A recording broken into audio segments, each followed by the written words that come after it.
estava fazendo trilha e resgatou o filho do índio. Na manhã seguinte, a tribo a cercou. Helena Ferreira respirava com dificuldade enquanto observava o menino tossir água pela última vez. Suas mãos ainda tremiam depois de puxá-lo das águas turbulentas do rio que cortava a Chapada dos Veadeiros, onde fazia sua trilha solitária de aposentada. Foi quando ouviu os gritos desesperados vindos da correnteza que não pensou duas vezes.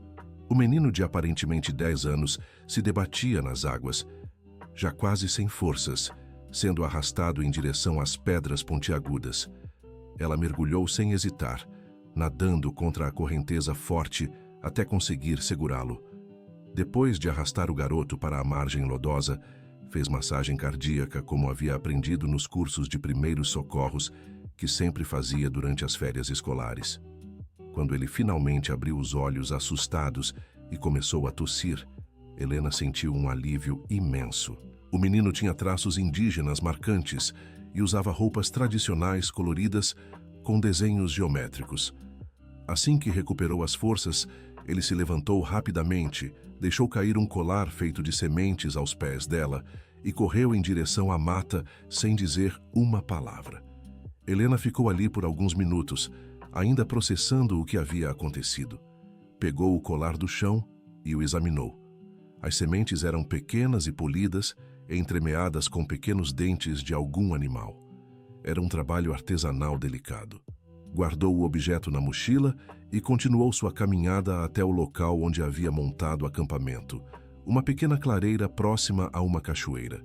Enquanto preparava o jantar simples de comida enlatada, não conseguia parar de pensar no menino. Por que estava sozinho? Onde morava? Seria de alguma aldeia próxima? A noite caiu rapidamente na chapada, como sempre acontecia. Helena se acomodou em sua barraca pequena, mas confortável, ouvindo os sons da floresta que tanto a acalmavam. Desde que se aposentara do magistério há 3 anos, essas trilhas solitárias haviam se tornado seu refúgio. Especialmente depois que os filhos adultos se mudaram para outras cidades e ela descobriu que a casa vazia em Brasília a deixava melancólica. Seu marido Roberto sempre dizia que ela tinha espírito aventureiro demais para uma professora de português, e ele estava certo. Agora, aos 62 anos, sentia que finalmente podia viver essa parte de si mesma. Na manhã seguinte, Helena acordou com sons estranhos do lado de fora da barraca, vozes baixas em uma língua que não reconhecia. Quando abriu o zíper da entrada e olhou para fora, seu coração disparou. Estava completamente cercada por pelo menos 15 pessoas indígenas, homens e mulheres de diferentes idades. Alguns tinham os rostos pintados com tinta vermelha e preta em padrões geométricos. Todos a observavam em silêncio, com expressões sérias. No centro do grupo estava um homem alto e imponente, de aproximadamente 50 anos, com um cocar de penas coloridas e colares elaborados no peito. Seus olhos escuros a estudavam intensamente. Ele apontou diretamente para ela e falou algo em sua língua nativa, um tom que misturava autoridade com algo que ela não conseguia identificar. Raiva, agradecimento, preocupação. Uma jovem de uns 25 anos, com cabelos longos e pretos e pintura facial mais delicada, se adiantou e disse em português claro: "A senhora precisa vir conosco agora. É uma ordem do cacique Guaraci." Helena se levantou lentamente, ainda dentro da barraca. Seu coração batia forte, mas tentou manter a calma que desenvolvera em décadas, lidando com adolescentes rebeldes. "Bom dia, eu sou Helena. Posso saber o que está acontecendo?" "Ontem a senhora salvou uma criança do rio", respondeu a jovem, traduzindo rapidamente para o grupo antes de continuar. "Essa criança é Cauê, filho do cacique. Ele desobedeceu às ordens e foi pescar sozinho numa área perigosa." O cacique falou novamente, gestuando em direção a Helena. A tradutora pareceu hesitar antes de falar. "Meu pai quer que a senhora venha para nossa aldeia, imediatamente." "Olha, eu entendo a preocupação, mas preciso voltar para casa. Tenho compromissos, pessoas me esperando." Helena tentou explicar, saindo completamente da barraca. Notou que alguns dos homens tinham se posicionado atrás de suas possíveis rotas de fuga. Isso não é um pedido, a jovem respondeu, e Helena percebeu um tom de desculpa em sua voz. Meu nome é Yara. Sou filha do cacique Guaraci. O que aconteceu ontem trouxe complicações. A senhora precisa vir conosco para que possamos explicar tudo adequadamente. Helena olhou ao redor. Não tinha muita escolha. Além disso, sua curiosidade estava despertada. Em todas suas trilhas, nunca havia tido um encontro tão próximo com comunidades indígenas. Talvez fosse uma oportunidade única de aprender sobre sua cultura. Posso ao menos pegar minhas coisas? Guaraci assentiu após Yara traduzir. Mas 2 jovens guerreiros se aproximaram para ajudá-la, claramente supervisionando cada movimento. Helena desmontou rapidamente sua barraca e organizou a mochila, notando que checavam tudo o que ela guardava. Quando terminou, o grupo começou a caminhar em fila pela mata.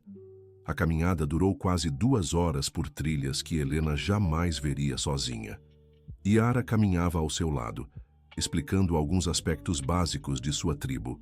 Eram da etnia Carajá e viviam naquela região há gerações.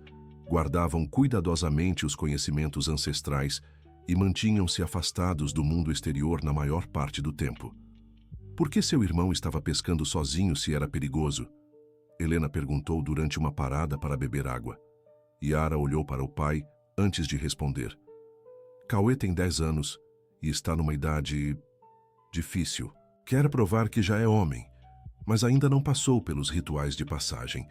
Ontem desobedeceu ordens diretas para impressionar uma menina da aldeia. Helena assentiu, lembrando-se dos próprios filhos nessa idade. Alguns comportamentos eram universais, independente da cultura. Querido ouvinte, se você está gostando da história, aproveite para deixar o like e principalmente se inscrever no canal. Isso ajuda muito a gente que está começando, agora continuando. A aldeia Carajá era maior do que Helena havia imaginado. Cerca de 40 casas tradicionais feitas de madeira e palha se espalhavam em círculos concêntricos ao redor de uma área central onde ardia uma fogueira. Crianças brincavam entre as casas, mulheres trabalhavam com artesanato e homens cuidavam de ferramentas e equipamentos. Quando o grupo chegou, uma multidão se reuniu para observar a mulher branca que havia sido trazida. Helena foi conduzida a uma oca separada, menor que as outras, claramente preparada para recebê-la. Yara explicou que ela ficaria ali enquanto resolviam a situação. Quando perguntou que situação era essa, a jovem pareceu desconfortável. É complicado. Nosso pajé, Ubirajara, examinou meu irmão e declarou que ele está amaldiçoado por ter sido tocado por mãos estranhas. Segundo nossa tradição, quando alguém de fora interfere no destino de uma criança da tribo, essa pessoa se torna responsável pelas consequências espirituais. Helena sentiu uma pontada de irritação. Mas eu salvei a vida dele. Como isso pode ser uma maldição? Eu entendo sua perspectiva, Yara disse baixinho, olhando ao redor para ter certeza de que não era ouvida. Mas nossa cultura tem regras muito específicas sobre interferência externa. O pajé acredita que você alterou o destino que os espíritos haviam traçado para Cauê. E o que isso significa para mim? Significa que você deve permanecer na aldeia até que seja determinado se Cauê sofrerá alguma consequência. Se algo ruim acontecer com ele, você será considerada responsável. Helena se sentou numa esteira dentro da oca, tentando processar a informação. Era uma situação surreal. Havia salvado uma vida e agora estava sendo praticamente mantida prisioneira por isso. Durante a tarde, observou a movimentação da aldeia através da abertura da oca. As mulheres preparavam alimentos, sempre em grupos, conversando animadamente. Os homens trabalhavam em projetos diversos. Alguns faziam flechas, outros reparavam redes de pesca. As crianças corriam livres entre todos, sendo cuidadas coletivamente. Era uma sociedade complexa e organizada, muito diferente da imagem romântica que tinha sobre comunidades indígenas. Yara voltou no final da tarde trazendo comida e água. Como está se sentindo? Perguntou, sentando-se do lado de fora da oca. Confusa, Helena respondeu honestamente. Onde está Cauê? Como ele está? Está bem fisicamente, mas começou a ter pesadelos e febre baixa esta tarde. O pajé diz que são os primeiros sinais da maldição. Helena suspirou fundo. Tinha certeza de que os sintomas eram psicológicos, resultado do trauma de quase se afogar, mas sabia que não podia simplesmente descartar as crenças deles. Posso vê-lo? Não. Meu pai proibiu qualquer contato direto até que o pajé termine seus rituais de purificação.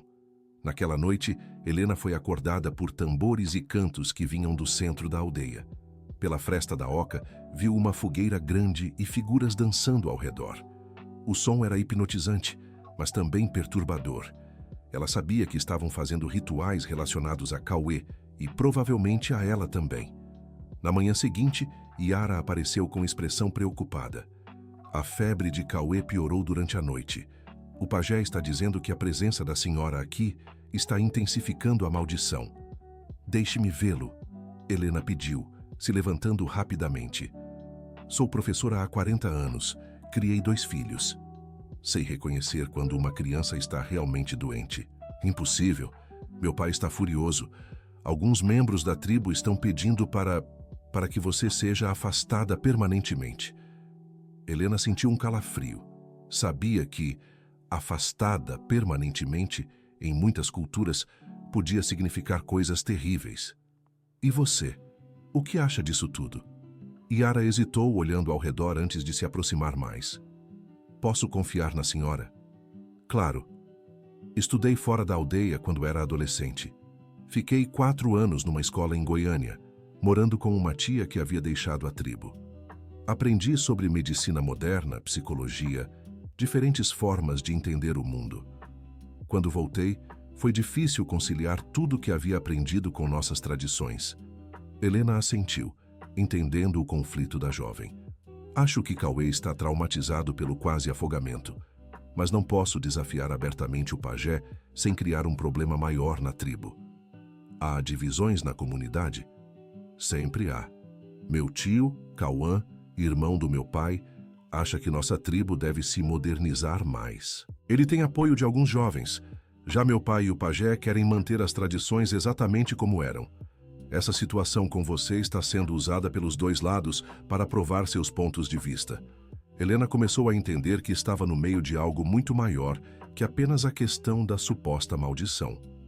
Sua presença havia se tornado um símbolo numa disputa ideológica dentro da tribo. Durante o dia, observou mais atentamente a dinâmica da aldeia. Notou que havia 2 grupos distintos, um formado por pessoas mais velhas e algumas famílias tradicionais, que evitavam olhar em sua direção. Outro composto principalmente por jovens adultos e alguns de meia idade, que pareciam curiosos sobre ela, mas não se aproximavam. No final da tarde, um homem de cerca de 45 anos se aproximou da oca, quando Yara não estava por perto. Ele era visivelmente parente de Guaraci.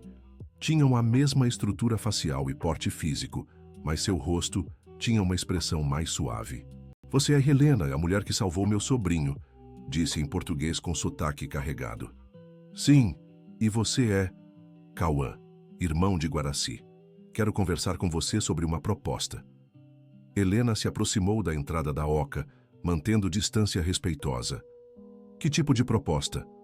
Meu irmão está sendo influenciado pelo velho Ubirajara. O pajé quer usar sua presença aqui para reforçar as tradições mais rígidas da tribo. Ele está convencendo Guaraci de que você é uma ameaça espiritual. E você não concorda? Acho que você salvou a vida de Cauê e deveria ser honrada, não punida. Mas há algo que posso fazer para ajudá-la. Helena esperou, desconfiada do tom dele. Se você confirmar publicamente que Cauê está amaldiçoado, que os espíritos realmente estão descontentes, isso vai dar credibilidade total ao pajé. Em troca, posso garantir que você seja libertada sem consequências. E por que você quereria dar mais poder ao pajé se discorda dele? Cauã sorriu, mas havia algo calculista em seus olhos. Porque quando as pessoas virem que nem mesmo confirmar a maldição resolve os problemas de Cauê, elas vão começar a questionar a eficácia dos métodos tradicionais. Às vezes é preciso dar um passo atrás para dar 2 à frente. Helena ficou em silêncio. A proposta era inteligente. mas significava usar uma criança doente como peça num jogo político. Não conseguia aceitar isso. Não posso fazer isso. Não vou mentir sobre uma criança, independente das consequências para mim. Cauã pareceu genuinamente surpreso. Mesmo que isso signifique ficar presa aqui indefinidamente? Mesmo assim. Ele a estudou por um momento, depois assentiu lentamente. Interessante. Talvez você seja exatamente o tipo de pessoa que nossa tribo precisa conhecer. Antes que Helena pudesse perguntar o que ele queria dizer, Cauã se afastou, deixando-a ainda mais confusa sobre sua situação. Naquela noite, os tambores e cantos foram mais intensos. Helena conseguiu espiar pela fresta e viu que Cauê estava presente no ritual, deitado numa esteira perto da fogueira, enquanto o pajé fazia movimentos elaborados ao seu redor. Mesmo à distância, podia ver que o menino parecia pálido e apático. Na manhã seguinte, Yara apareceu com lágrimas nos olhos. Cauê piorou muito durante a noite. Está com febre alta e falando coisas sem sentido. O pajé diz que os espíritos estão exigindo uma decisão sobre você. Helena se levantou determinada. Preciso ver minha mochila. Tenho medicamentos básicos que sempre carrego em trilhas. Isso é impossível. Meu pai confiscou todos os seus pertences. Então, convença-o a me deixar examinar Cauê. Sou tão qualificada quanto qualquer pessoa aqui para avaliar se uma criança está realmente doente. A senhora não entende. O pajé está falando em banimento permanente ou coisas piores. A situação está saindo de controle. Helena respirou fundo. Havia ensinado milhares de crianças ao longo da vida. Havia criado 2 filhos saudáveis. Havia feito dezenas de cursos de primeiros socorros. Não conseguia ficar parada enquanto uma criança sofria. Yara, você disse que estudou fora. O que seu coração diz sobre a situação do seu irmão? A jovem hesitou, depois sussurrou. Acho que ele está com algum tipo de infecção. Quando foi resgatado, engoliu muita água suja do rio. Pode ter contraído algo, mas não posso sugerir isso sem desafiar diretamente o pajé. E se eu assumir total responsabilidade? Se disser que estou agindo contra a vontade de todos? Yara a olhou intensamente. Faria isso? Sabendo que pode piorar muito sua situação? Por uma criança? Claro que sim. Naquele momento, Helena viu algo mudar na expressão de Yara. A jovem assentiu lentamente. Esta noite, quando todos estiverem dormindo, vou trazer sua mochila. Mas se descobrirem, vou ter que dizer que você me forçou. Entendo perfeitamente. Querido ouvinte, se você está gostando da história, aproveite para deixar o like e principalmente se inscrever no canal. Isso ajuda muito a gente que está começando. Agora, continuando. A noite pareceu interminável. Helena ficou acordada, ouvindo cada som da aldeia, esperando pelo momento certo. Por volta das 3 da madrugada, ouviu passos suaves se aproximando. Yara apareceu na entrada da oca, carregando a mochila de Helena. Tem 5 minutos, sussurrou. Os guardas mudaram de posição, mas logo voltam. Helena abriu rapidamente a mochila e encontrou seu kit de primeiros socorros. Tinha antibióticos básicos, antitérmicos, soro caseiro em pó e alguns outros medicamentos que sempre carregava. Separou o que achava que poderia ajudar Cauê. Onde ele está? Na oca do pajé, no centro da aldeia. Mas Helena, se descobrirem, meu pai vai considerar isso uma traição minha também. Então vamos ter muito cuidado. As duas saíram silenciosamente da oca. A aldeia estava mergulhada em escuridão, iluminada apenas por algumas brasas de fogueiras. Caminharam em silêncio absoluto até chegarem a uma oca maior, decorada com símbolos pintados nas paredes externas. Yara sussurrou que o pajé dormia na parte dos fundos e Cauê estava numa divisão lateral. Entraram cuidadosamente, seguindo o som de respiração difícil do menino. Cauê estava deitado numa esteira, coberto por panos coloridos. Mesmo na escuridão, Helena podia sentir o calor da febre que emanava de seu corpo. Tocou sua testa. Estava ardendo. O menino se mexeu e gemeu, mas não acordou. Helena examinou rapidamente o que conseguia ver. Notou que o braço esquerdo do menino, onde havia um pequeno corte do acidente no rio, estava inchado e avermelhado. Provavelmente uma infecção bacteriana que estava se espalhando. Misturou antitérmico com um pouco de água numa cuia que encontrou ali perto e conseguiu fazer Cauê engolir. Depois aplicou um pouco de pomada antibiótica no ferimento do braço. Era o que podia fazer no momento. Vou voltar amanhã à noite, sussurrou para Yara. Ele vai precisar de antibiótico por alguns dias. Como você sabe tudo isso? Experiência. Já vi muitas crianças doentes ao longo da vida. Voltaram em silêncio para a oca de Helena. Yara escondeu a mochila novamente e se despediu com um olhar de agradecimento misturado com preocupação. Na manhã seguinte, Helena acordou com gritos vindos do centro da aldeia. Seu coração disparou. Haviam descoberto? Mas quando Yara apareceu correndo, tinha o rosto iluminado. A febre de Cauê baixou. Ele acordou pedindo água e comida. O pajé está dizendo que os rituais funcionaram. Helena sorriu por dentro, mas manteve expressão neutra. Que ótima notícia! Há uma reunião agora pela manhã para decidir seu destino.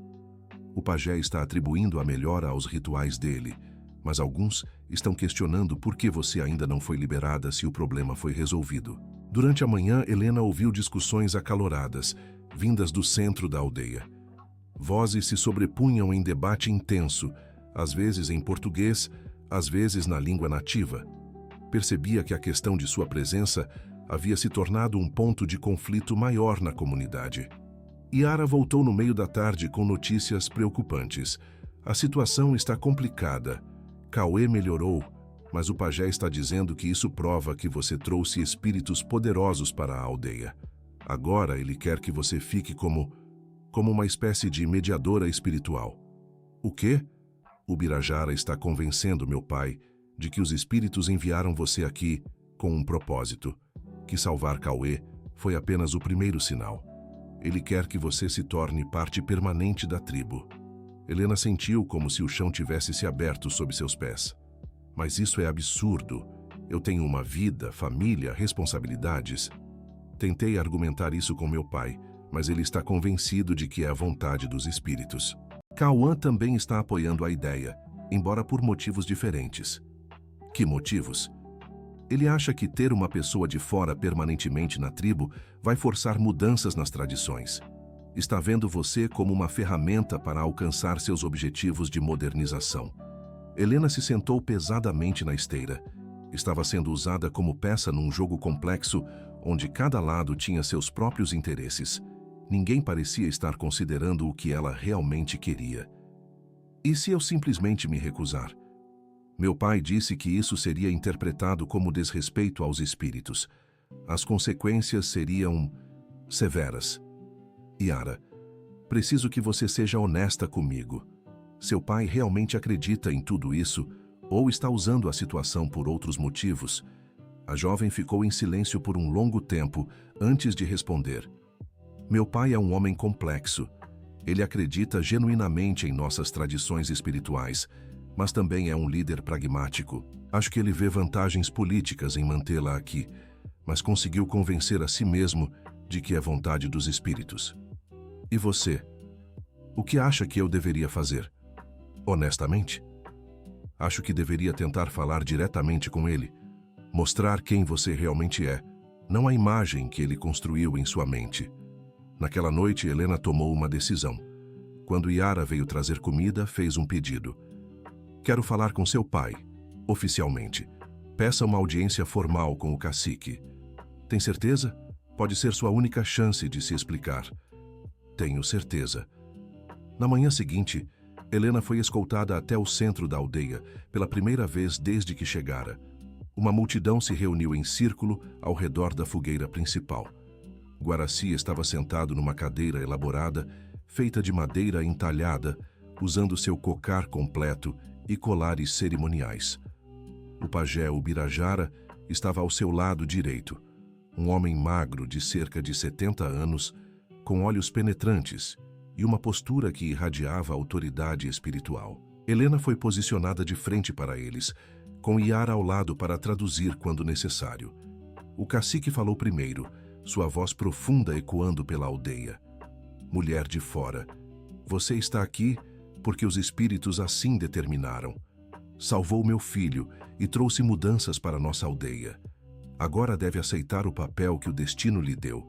Helena respirou fundo e respondeu com a voz mais firme que conseguiu. Guaraci, eu respeito profundamente sua cultura e suas tradições. Mas preciso que entenda que eu também tenho uma vida e responsabilidades. Tenho filhos adultos que dependem de mim, uma casa para cuidar, compromissos que assumi. O pajé sussurrou algo no ouvido do cacique, que assentiu gravemente antes de responder. O Birajara diz que os espíritos não se importam com as vontades pessoais quando determinam um destino. Você escolheu interferir na vida de uma criança da nossa tribo. Agora deve aceitar as consequências. Mas eu salvei a vida dele. Como isso pode ser interpretado como algo negativo? Não é negativo, Guaraci respondeu. É sagrado. Por isso, você deve ficar e nos ensinar o que os espíritos querem que aprendamos através de você. Helena olhou ao redor do círculo de rostos que a observavam. Alguns pareciam curiosos, outros desconfiados, alguns claramente hostis. Tomou uma decisão arriscada. Se os espíritos realmente querem que eu fique, então deixem-me conhecer melhor sua tribo primeiro. Deixem-me entender suas necessidades, seus desafios, seus sonhos. Como posso ajudar se não sei quem vocês realmente são? Foi uma jogada inteligente. Colocou a responsabilidade de prova nos líderes da tribo, enquanto ganhava tempo para entender melhor a situação. Guaraci e o Birajara trocaram olhares e conversaram rapidamente na língua nativa.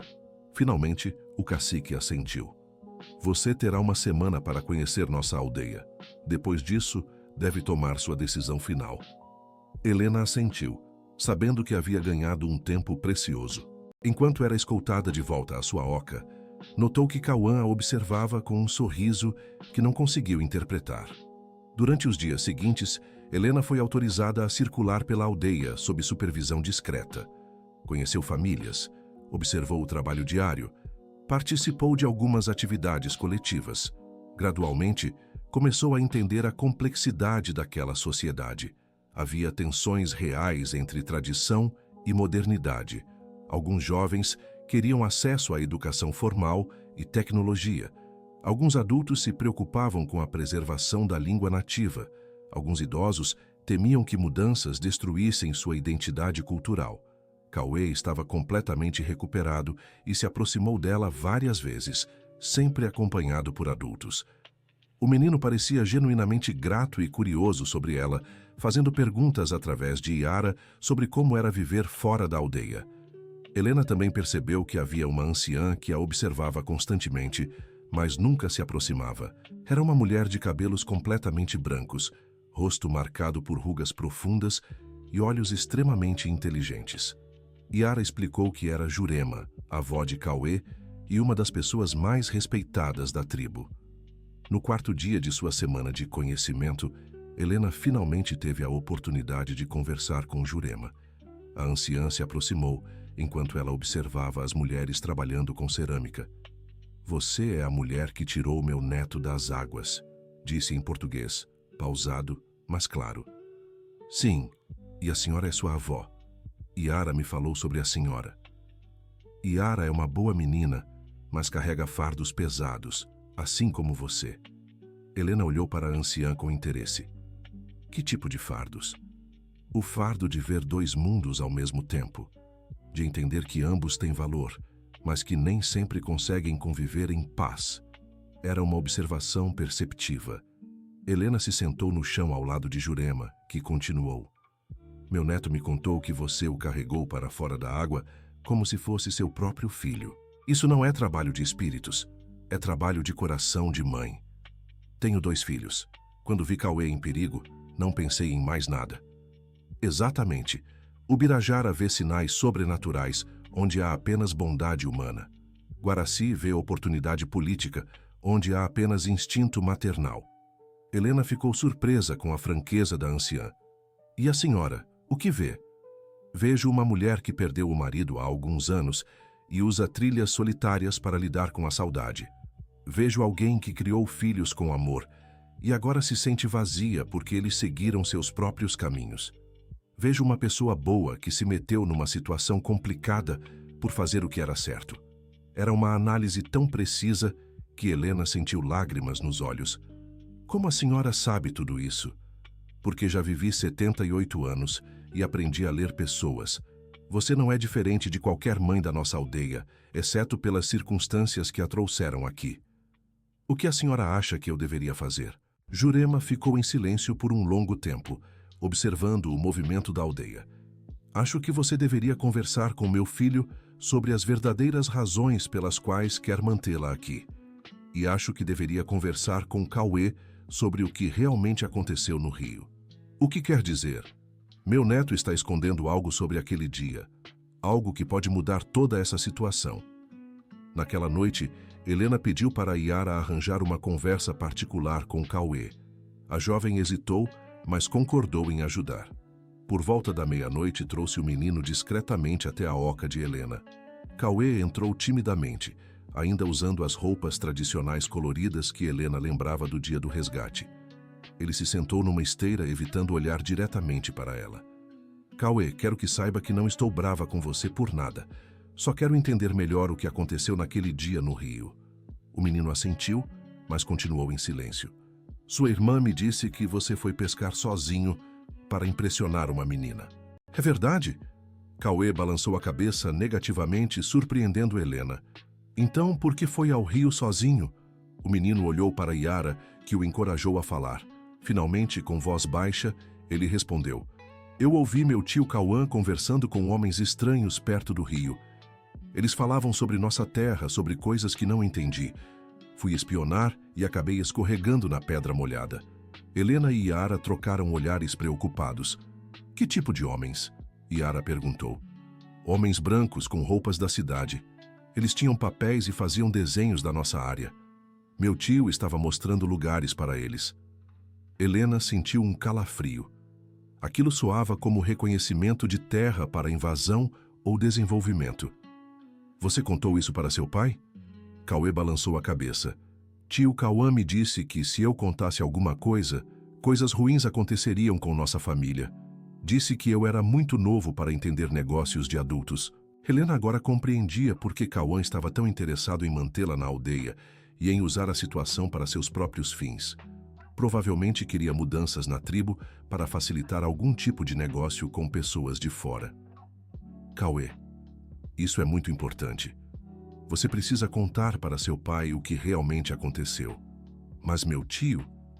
Seu tio está colocando toda a tribo em risco e está deixando que culpem uma pessoa inocente por algo que ele causou. Yara estava pálida. Se meu tio realmente está negociando secretamente com pessoas de fora, isso explicaria por que ele quer tanto que você fique aqui.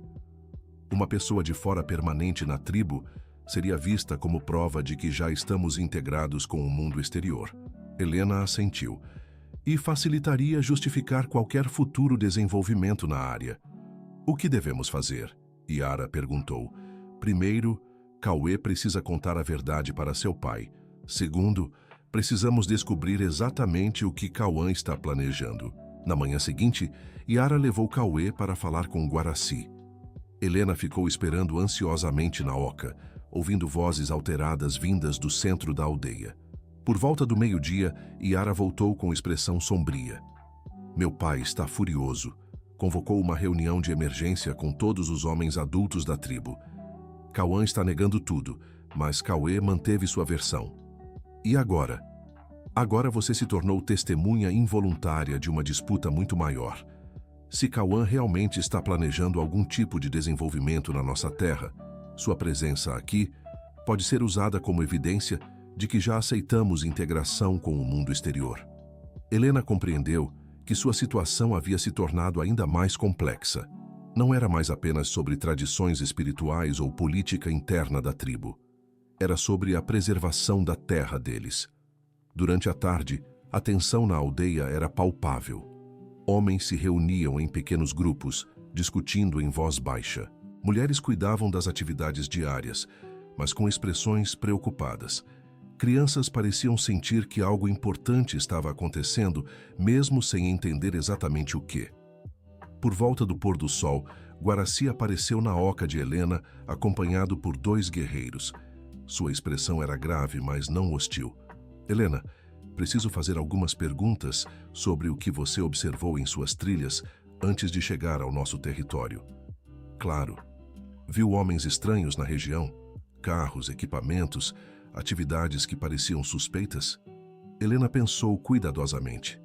3 dias antes de chegar aqui, vi uma picape branca estacionada numa estrada de terra que eu não conhecia.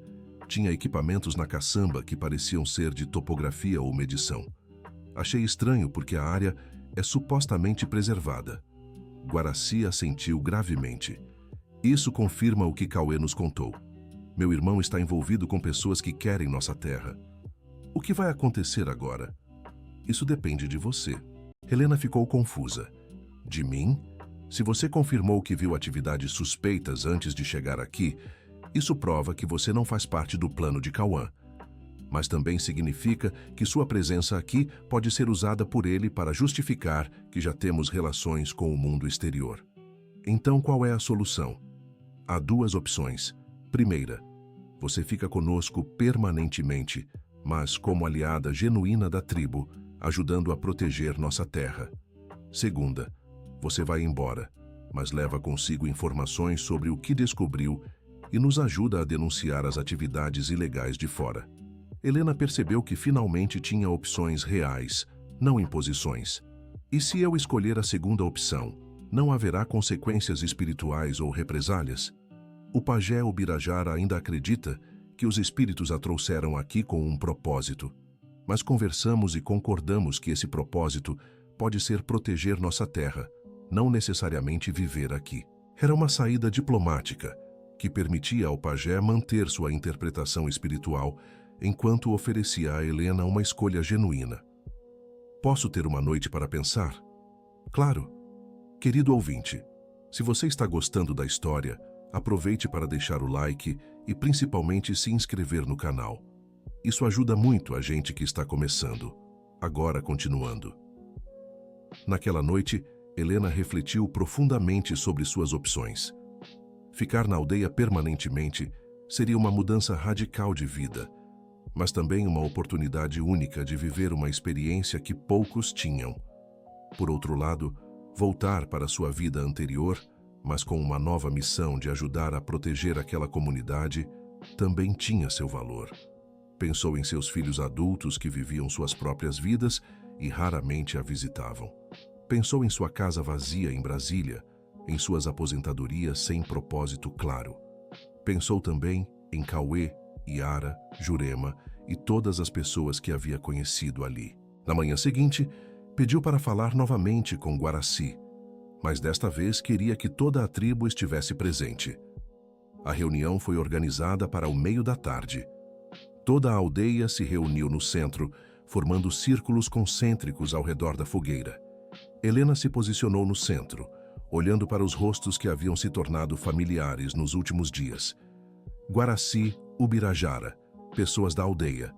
Começou com Yara traduzindo simultaneamente. Durante estes dias aprendi muito sobre vocês e sobre mim mesma. Fez uma pausa respirando fundo. Escolho voltar para minha vida, mas não da mesma forma que cheguei aqui. Quero levar comigo as denúncias sobre as atividades ilegais que ameaçam sua terra. Quero usar meus contatos e conhecimentos para ajudá-los a proteger este lugar. Houve murmúrios na multidão. Guaraci assentiu respeitosamente. E quanto aos espíritos que a trouxeram aqui? Helena olhou para o pajé Ubirajara. Talvez os espíritos realmente me trouxeram aqui, mas não para ficar. Talvez me trouxeram para aprender e depois levar esse aprendizado para fora, para ajudar a proteger o que vocês mais prezam. Ubirajara ficou em silêncio por um longo momento. Depois falou lentamente.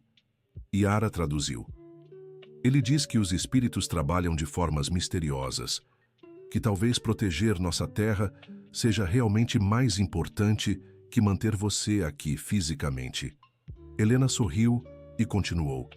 Mas não quero ir embora para sempre. Quero voltar, regularmente. Quero trazer meus filhos para conhecerem vocês. Quero que Yara me visite em Brasília e conheça universidades. Quero que Cauê cresça sabendo que tem amigos fora da aldeia também. A proposta causou conversas animadas na multidão. Era algo novo, uma relação contínua em vez de uma escolha definitiva. Guaraci conversou rapidamente com os anciãos e com Ubirajara antes de responder. Sua proposta é sábia, mas há uma condição. Qual? Cauã deve enfrentar as consequências de suas ações secretas antes que você parta. Não podemos resolver isso internamente enquanto você estiver aqui como testemunha externa. Helena assentiu. Entendo. O que preciso fazer? Amanhã haverá um julgamento tradicional. Você será chamada a testemunhar o que viu em suas trilhas. Cauã terá a chance de se defender. A tribo decidirá coletivamente qual será sua punição. Naquela noite, Helena ficou inquieta. Sabia que seu testemunho poderia ter consequências severas para Cauã, mesmo ele merecendo. Mas também sabia que proteger a terra da tribo era mais importante que suas preocupações pessoais. O julgamento tradicional aconteceu na manhã seguinte. Toda a tribo se reuniu novamente, mas desta vez a atmosfera era solene e formal. Cauã estava no centro, ao lado de Helena, ambos aguardando o processo tradicional. Guaraci falou primeiro, explicando as acusações contra seu irmão. Cauã negou inicialmente, mas quando Helena descreveu detalhadamente o que havia visto nas trilhas, incluindo detalhes sobre os equipamentos e a localização exata, sua defesa começou a desmoronar. Cauê foi chamado a repetir seu testemunho, desta vez publicamente. O menino, apoiado pela presença da avó Jurema, descreveu claramente o que havia presenciado. Vários outros membros da tribo começaram a relatar comportamentos suspeitos de Cauã nas últimas semanas. Finalmente, confrontado com evidências irrefutáveis, Cauã confessou.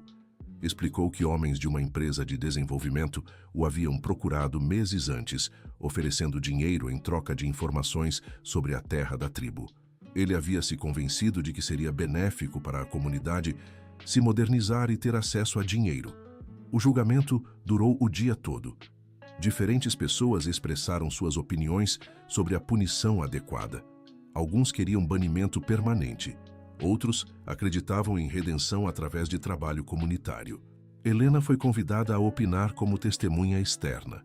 Ela disse: Cauã cometeu um erro grave, mas acredito que fez isso porque genuinamente pensava que estava ajudando sua tribo.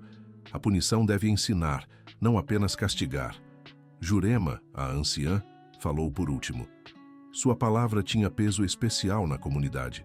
Ela propôs que Cauã fosse removido de qualquer posição de liderança, mas permanecesse na tribo sob supervisão constante. Teria que trabalhar dobrado para reparar qualquer dano causado e nunca mais poderia falar sozinho com pessoas de fora. A proposta foi aceita por consenso. Cauã pareceu aliviado por não ser banido, mas claramente envergonhado por sua situação. Com a questão resolvida, Helena finalmente pôde se preparar para partir. Mas antes de ir embora, quis fazer algo especial. Pediu para passar uma última noite na aldeia, ajudando a preparar uma festa de despedida. Trabalhou lado a lado com as mulheres, aprendendo a fazer comida tradicional. Conversou longamente com os homens sobre técnicas de caça e pesca sustentáveis. Brincou com as crianças, ensinando-lhes jogos que seus próprios filhos costumavam fazer. Jurema a procurou durante a preparação da festa. Você vai sentir saudades daqui. Muito, mas sei que vou voltar. E quando voltar será diferente. Não será mais uma estranha que salvou uma criança. Será família. Na festa de despedida, Helena recebeu presentes feitos por diferentes famílias. Um colar novo de Cauê, mais elaborado que o primeiro. Uma cesta tecida pelas mulheres. Um arco pequeno feito pelos homens, simbolizando que ela era considerada protetora da tribo. Yara a presenteou com um diário em branco, para escrever sobre tudo o que vai fazer para nos ajudar, e para escrever sobre quando voltar. O Birajara, o pajé, se aproximou dela no final da festa. Os espíritos estão satisfeitos com sua escolha, disse através de Yara. Você entendeu que proteger é mais importante que possuir. Na manhã seguinte, Helena acordou cedo para se despedir antes que a aldeia acordasse completamente. Mas quando saiu da oca, já havia várias pessoas esperando para se despedir. Cauê correu até ela e a abraçou forte. Obrigado por me salvar 2 vezes, disse em português pausado. 2 vezes, no rio e de ficar sem conhecer o mundo lá fora. Helena sorriu e abraçou o menino de volta. Obrigada por me ensinar que salvar alguém às vezes salva a nós mesmos também. Guaraci se aproximou e, para surpresa de Helena, a abraçou. Você será sempre bem-vinda aqui. Agora vá e proteja nossa terra como protegeu meu filho. A caminhada de volta até o local onde havia deixado seu carro demorou 3 horas, com Yara a acompanhando. Durante o trajeto conversaram sobre os planos futuros. Você realmente vai me levar para conhecer Brasília? Yara perguntou. Claro, e quero que conheça a universidade onde estudei. Tenho contatos que podem ajudá-la a conseguir uma bolsa para estudar enfermagem. E os homens que estavam invadindo nossa terra? Já tenho um plano para isso. Conheço pessoas em organizações ambientais e no Ministério Público. Vamos expor tudo o que eles estavam planejando. Quando chegaram ao local onde Helena havia deixado seu carro, as duas se abraçaram longamente. Cuide bem do Cauê para mim, Helena pediu. Cuide bem de nossa denúncia, Yara respondeu. Helena dirigiu de volta para Brasília com uma mistura de saudade e determinação. Tinha uma missão clara pela frente e sabia exatamente por onde começar. Nos meses seguintes, Helena se tornou uma defensora incansável dos direitos da tribo. Usou seus contatos de décadas no magistério para mobilizar organizações de direitos indígenas. Apresentou a denúncia formal sobre a tentativa de invasão da terra. Ajudou a organizar um sistema de monitoramento da área para prevenir futuras invasões. Yara veio a Brasília 2 meses depois, ficando na casa de Helena enquanto prestava vestibular para enfermagem. A jovem indígena causou impressão positiva nos filhos de Helena, que finalmente entenderam por que a mãe estava tão envolvida com aquela causa. Helena voltou à aldeia 3 vezes no primeiro ano. A cada visita, via progresso. A terra estava sendo protegida mais efetivamente. Jovens como Yara estavam conseguindo educação formal sem abandonar sua cultura. Cauê estava crescendo como uma ponte entre tradição e modernidade. No segundo ano, Helena organizou um programa de intercâmbio cultural. Trouxe estudantes universitários para aprender sobre sustentabilidade com a tribo, enquanto jovens indígenas visitavam universidades e centros de pesquisa. Jurema, já com 80 anos, comentou durante uma dessas visitas: Você entendeu que não precisava escolher entre seus 2 mundos. Precisava conectá-los. Helena sorriu, observando Cauê, agora com 12 anos, explicando técnicas tradicionais de pesca para estudantes de biologia da UNB. Aprendi que salvar alguém não é sobre um momento heróico. É sobre construir pontes que durem para sempre. 3 anos após o resgate, Helena estava novamente fazendo trilha na Chapada dos Veadeiros, mas desta vez não estava sozinha. Seus 2 filhos adultos a acompanhavam, junto com Yara, que havia se formado em enfermagem e voltado para trabalhar na aldeia. Quando pararam para descansar perto do mesmo rio onde tudo começou, sua filha Marina comentou: Mãe, nunca te vi tão realizada quanto agora. É porque finalmente entendi que a aposentadoria não significa parar de fazer diferença. Significa ter liberdade para fazer diferença da forma certa. Cauê, agora um adolescente de 15 anos e líder jovem da tribo, os encontrou na margem do rio. Havia se tornado fluente em português e sonhava em estudar direitos indígenas na universidade, sempre com o objetivo de retornar para proteger sua comunidade. Tia Helena, ele disse, usando o tratamento carinhoso que havia adotado. Meu pai quer saber se você vai ficar para a cerimônia de hoje. Que cerimônia? Vamos oficializar você como protetora permanente da tribo. É um título que nunca demos para alguém de fora. Helena sentiu lágrimas nos olhos. Olhou para o rio onde tudo começou, depois para as pessoas que se tornaram sua família escolhida. Claro que vou ficar.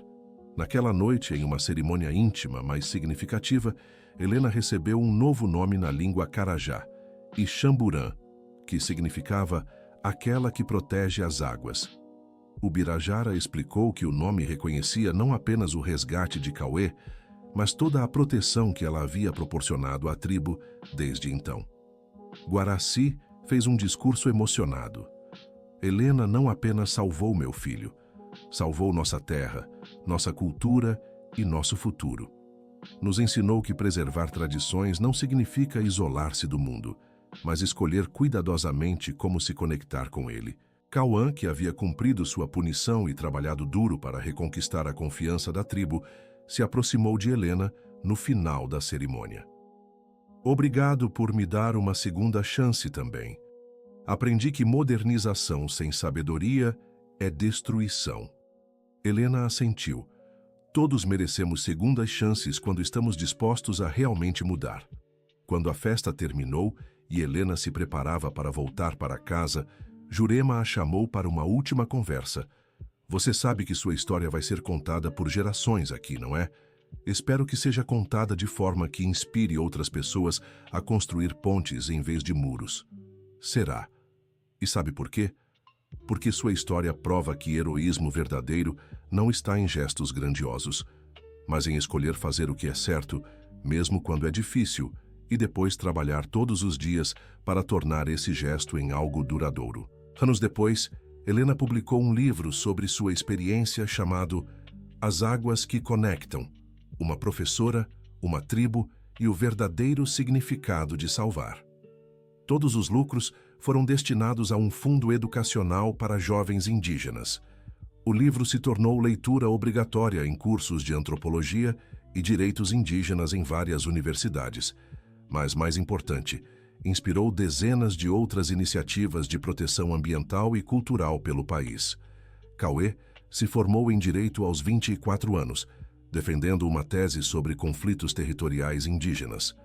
Voltou para sua tribo como advogado, mas manteve contato constante com Helena, que havia se tornado sua mentora não oficial. Yara abriu a primeira clínica de saúde intercultural da região, combinando medicina moderna com conhecimentos tradicionais. Casou-se com um enfermeiro de Brasília que conheceu através de Helena e criaram um programa de saúde preventiva que se tornou modelo para outras comunidades indígenas. Helena, aos 70 anos, ainda fazia trilhas regulares, mas agora sempre acompanhada. Suas trilhas se transformaram em expedições educativas, onde levava estudantes, pesquisadores e ativistas para conhecer a aldeia Carajá e aprender sobre sustentabilidade e respeito cultural. Em sua última visita à aldeia, aos 75 anos, Helena foi recebida como sempre, com festa, comida tradicional e muito carinho. Jurema, agora com mais de 90 anos, mas ainda lúcida, a recebeu com um abraço caloroso. Você cumpriu sua promessa, Ixamburã. Nossa terra está protegida, nossos jovens têm futuro, nossa cultura está viva. Nossa promessa, Helena corrigiu. Fizemos isso juntas. Cauê, agora pai de 2 filhos pequenos, se aproximou. Tia Helena, meus filhos querem conhecer a mulher que salvou o papai no rio. Helena se ajoelhou para ficar na altura das crianças. Eu não salvei só seu papai. Ele me salvou também. Me ensinou que nunca é tarde para encontrar uma nova família e um novo propósito na vida. Fim da história. E você? O que achou desta história de superação e conexão? Consegue imaginar como seria ter coragem de mergulhar numa nova aventura aos 62 anos?